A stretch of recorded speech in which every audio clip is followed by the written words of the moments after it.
বিসমিল্লাহির রহমানির রাহিম। সুখবর, সুখবর, সুখবর। আর নয় রাজবাড়ী, আর নয় গলন্দর মোড়।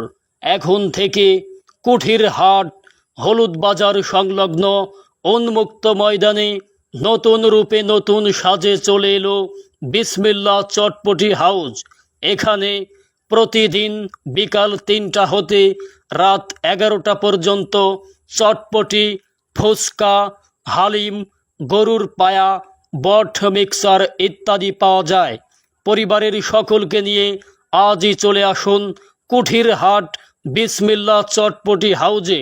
পরিচালনায় মোহাম্মদ লালচাঁদ সর্দার।